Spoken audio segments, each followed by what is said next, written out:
Olá, pessoal do sétimo C. Espero que todos estejam bem, se cuidando e aproveitando também esses nossos momentos de estudo. Na aula de hoje, nós vamos entrar num assunto novo em geografia, que é o assunto da divisão regional do Brasil. Vamos para o nosso primeiro slide para ver exatamente do que se trata este assunto, ok? Bom, gente, primeiramente, o que precisa ficar estabelecido é que quando nós vamos falar em região ou em regionalização, né? Vamos começar por regionalização. A palavra regionalização, entendam que, a princípio, é o mesmo que divisão, tá? Que divisão? Bom, nós temos aqui uma forma bem concreta de divisão do espaço, ok? Nós temos um espaço com várias casinhas bem simples, aliás, todas iguais, todas da mesma cor, não é? O mesmo tamanho. A gente consegue perceber assim uma certa simplicidade e até por que não dizer uma certa pobreza. Me parece que esta parte aqui da cidade, nesta imagem, ela é uma cidade sem muita infraestrutura, não é? Bom, quando olhamos para o outro lado, a gente consegue perceber exatamente o contrário. Primeiro, essa quantidade enorme de casas que eu tenho aqui, eu não tenho desse lado.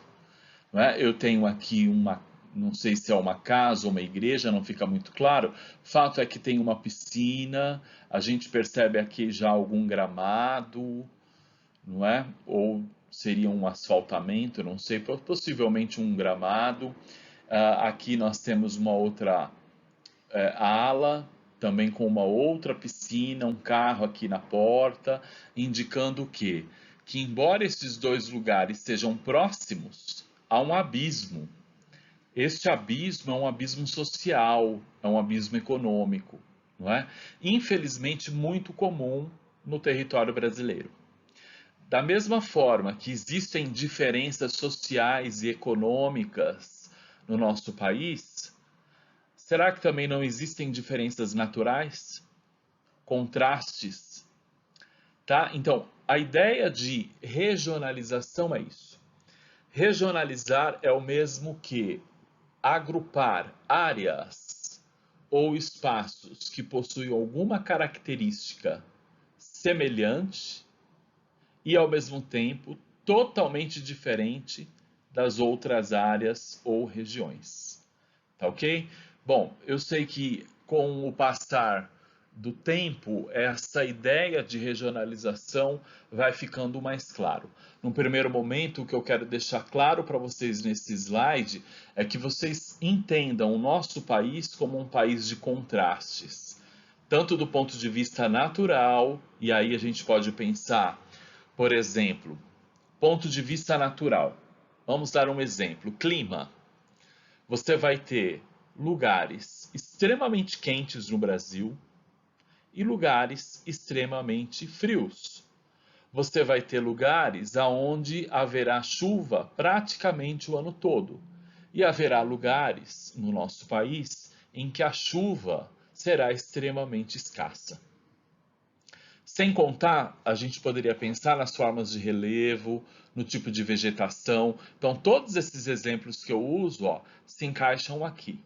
Contrastes naturais. Então, o nosso país ele não é homogêneo, ou seja, ele não é igual, né? A cada parte do país você vai ter características diferentes umas das outras. Que características são essas? As naturais, como eu já citei o exemplo do clima, do relevo, da vegetação, mas também as sociais, as econômicas e etc. Ok? Vamos então para o nosso próximo slide. Bom, e afinal de contas, a regionalização ela é algo feito pelo homem. Então somos nós, não é? Sobretudo geógrafos, pesquisadores, governos, que costumamos dividir o país em regiões. Qual é o objetivo dessa divisão? Então eu coloquei aqui que o grande objetivo é para que o governo possa planejar. Então pensa no slide que a gente acabou de ver. De um lado, casas com infraestrutura, com piscina, com carro, parece que está tudo bem ali. Do outro lado, um amontoado de casas, possivelmente pobreza, miséria. Então, para que o governo possa planejar melhor, administrar, ou seja, cuidar melhor daqueles espaços, não é? Gerenciar melhor o território, é necessário dividi-lo de forma a agrupar partes do território que tenham características semelhantes. Por quê? Porque desta forma, o governo, através daquilo que nós chamamos de políticas públicas, vai poder atuar naquele espaço, naquele lugar, naquela região, de modo diferente de uma outra região. Por exemplo, nós estamos agora com a tal da pandemia do coronavírus. Nós sabemos que a cidade de São Paulo, lamentavelmente, é o epicentro dessa pandemia hoje. Mas nós também sabemos que outros lugares também têm tido manifestações deste vírus. E há lugares aonde isso sequer fez um único infectado, porque o Brasil é um país imenso. Eu pergunto para você, para onde o governo deverá investir ou mandar a maior parte das verbas? Com certeza é para a cidade de São Paulo. E também para outras cidades aonde isso tem aumentado. E nos lugares aonde não há sequer um caso, o governo deve cruzar os braços, esperando que chegue o primeiro caso e que aquilo se dissemine naquele lugar? Claro que não. Mas ele vai atuar na cidade de São Paulo diferente do que ele vai atuar nas outras cidades e naquelas cidades onde não há um único caso. Então, naquelas cidades onde não há um único caso, o que ele vai procurar fazer? Prevenção, para que nunca ocorra. Isso se nós estivermos com o governo trabalhando sério. Tá certo? Então, para para isso que serve a divisão regional, para que o governo possa planejar melhor suas ações naquele espaço, administrar mais o dinheiro público e o espaço que lhe é dado, gerenciar melhor o território, tá? Para que ele possa obter resultados mais positivos naquele governo, naquela administração, daquela cidade, estado, país ou região. Ok? Vamos para o nosso próximo e último slide.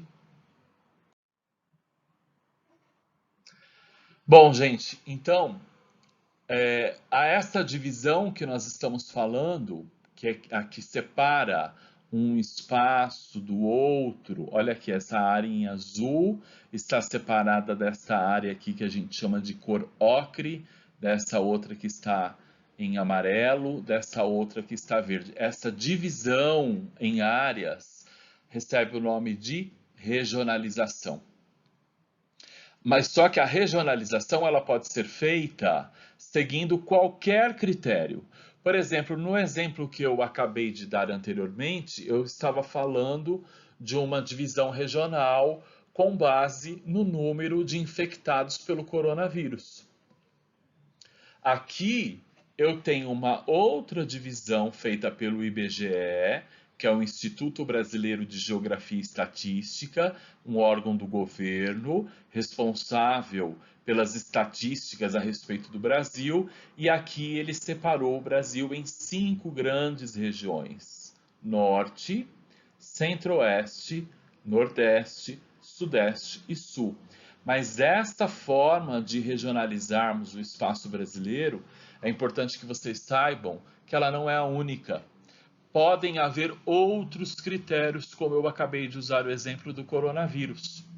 Aliás, eu quero desafiá-los a assistirem, na medida do possível, os noticiários, não o tempo todo, para a gente não ficar depressivo, né, porque as notícias não têm sido tão boas, Mas para que vocês possam observar, principalmente quando for mostrado algum mapa.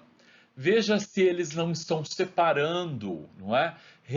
Regionalizando o país, ou até o mundo, por número de infectados, não é? Aquelas áreas em que aparecem um número maior, um número menor, ou aquelas áreas em que este vírus ainda não alcançou.